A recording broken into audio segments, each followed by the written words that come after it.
വെല്ലുവിളിച്ച് P V Anwar.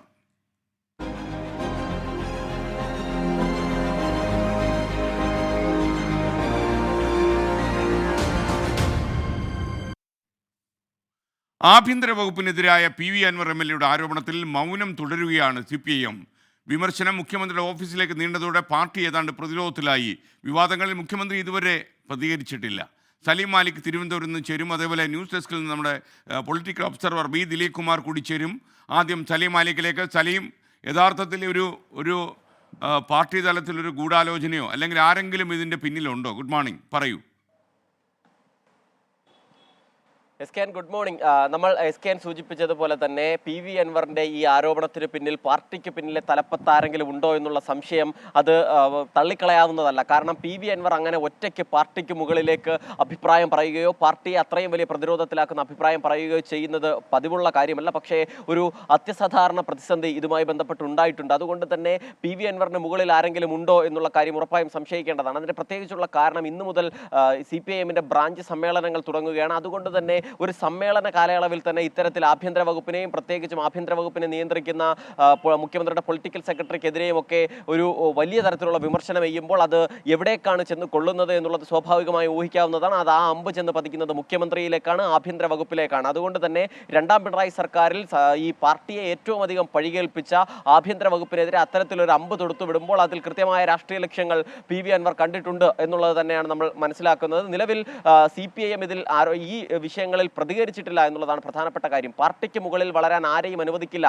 എന്ന് സംസ്ഥാന സെക്രട്ടറി MV ഗോവിന്ദൻ പറഞ്ഞിരുന്നു. അതിനപ്പുറത്തേക്ക് ഒരു നടപടിയും ഇതുമായി ബന്ധപ്പെട്ട് ഉണ്ടായിട്ടില്ല എന്നുള്ളതാണ്. അതുകൊണ്ട് തന്നെ വരും ദിവസങ്ങളിൽ ഏതെങ്കിലും തരത്തിലുള്ള നടപടി ഉണ്ടാകുമോ എന്നുള്ളതും നോക്കണം. മാത്രമല്ല ഏറ്റവും പ്രധാനപ്പെട്ട കാര്യം കഴിഞ്ഞ എറണാകുളം സംസ്ഥാന സമ്മേളനത്തിനായിരുന്നു ഈ സംസ്ഥാന കമ്മിറ്റിയിലേക്ക് വീണ്ടും P. ശശിയെ ഉൾപ്പെടുത്തിയത്.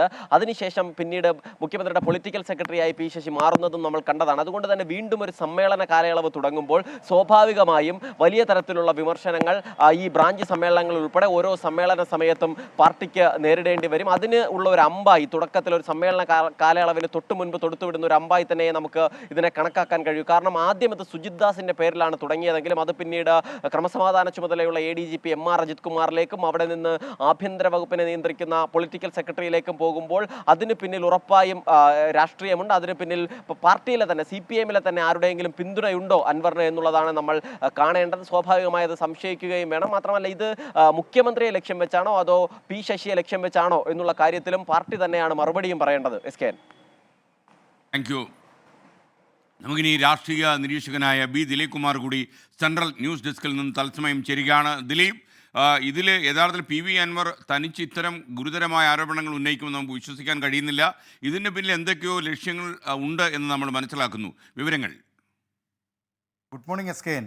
CPIMലെ പുതിയ പവർ ഗ്രൂപ്പ് അതാണ് ഈ പി വി അൻവറിൻ്റെ പുതിയ ആരോപണങ്ങൾക്ക് പിന്നിലെന്നാണ് രാഷ്ട്രീയ കേന്ദ്രങ്ങൾ കരുതുന്നത്. കാരണം നേരത്തെ മുതൽ തന്നെ പല ആരോപണങ്ങളും പി വി അൻവർ ഉന്നയിച്ചിരുന്നതാണ്. പക്ഷേ സർക്കാരിനെ വെട്ടിലാക്കാൻ പോകുന്ന തരത്തിൽ പ്രത്യേകിച്ച് CPIMനെയും ഇടതുമുന്നണിയെയും കൂടുതൽ കടന്നാക്രമിക്കാൻ വഴിയൊരുക്കും വിധം, അതോടൊപ്പം തന്നെ ആഭ്യന്തര വകുപ്പിൻ്റെ പിടിപ്പുകേട് പ്രതിപക്ഷം നേരത്തെ ആരോപണമായി ഉന്നയിച്ചിരുന്നതാണ്. അതിനെ ശരിവയ്ക്കും വിധം ഭരണകക്ഷിയിൽ നിന്ന് തന്നെ CPIMൽ നിന്ന് തന്നെ ഒരു MLA പരസ്യമായി രംഗത്ത് വരിക, അതും മുഖ്യമന്ത്രിയുടെ വിശ്വസ്തരായ രണ്ടുപേർക്കെതിരെ പൊളിറ്റിക്കൽ സെക്രട്ടറി P. ശശിക്കും ADGP MR അജിത് കുമാറിനുമെതിരെ രംഗത്ത് വരിക എന്നത് അതിനു പിന്നിൽ ഏതായാലും രാഷ്ട്രീയ കേന്ദ്രങ്ങൾ ഉണ്ടാകാം, CPIMലെ പുതിയ സമവാക്യങ്ങളാകാം എന്നു കരുതുന്നവരാണ് ഏറെയുമുള്ളത്.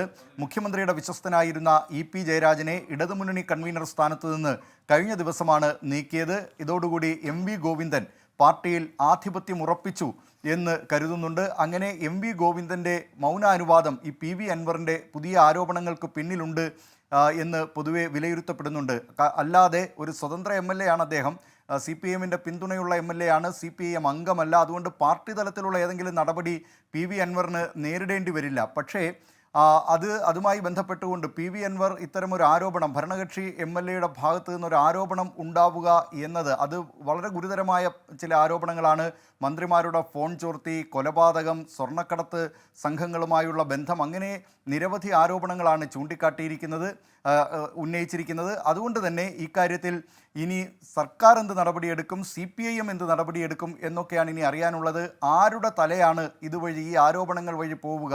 ആരോപണം ഉന്നയിച്ച PV അൻവറിൻ്റേതാണോ അതോ PV Anwar ലക്ഷ്യമിട്ട P Sasi, MR Ajith Kumar എന്നിവരുടേതൊക്കെയാണോ എന്നതൊക്കെ ഇനി കണ്ടറിയാനിരിക്കുന്നതേയുള്ളൂ. ഏതായാലും CPIM കേന്ദ്രങ്ങൾക്ക് മേൽ വന്ന അപ്രതീക്ഷിതമായ ഒരു വെള്ളിടിയാണ് ഇന്നലെ CPIM ബ്രാഞ്ച് സമ്മേളനങ്ങൾക്ക് തുടക്കം കുറിച്ച തീയതിയിൽ PV അൻവർ ഉന്നയിച്ചിരിക്കുന്നത്. SKN. Okay, thank you B Dileep Kumar. എന്തായാലും ഈ രാഷ്ട്രീയ കേന്ദ്രങ്ങളിൽ വലിയ ഉത്കണ്ഠ ഉണ്ടാക്കുന്ന വെളിപ്പെടുത്തലാണ് PV അൻവർ നടത്തിയിരിക്കുന്നത്. പ്രത്യേകിച്ചും ആഭ്യന്തര വകുപ്പിനെ ഒരു MLA തന്നെ, ഭരണപക്ഷത്തെ ഒരു MLA തന്നെ കടന്നാക്രമിക്കുന്നു.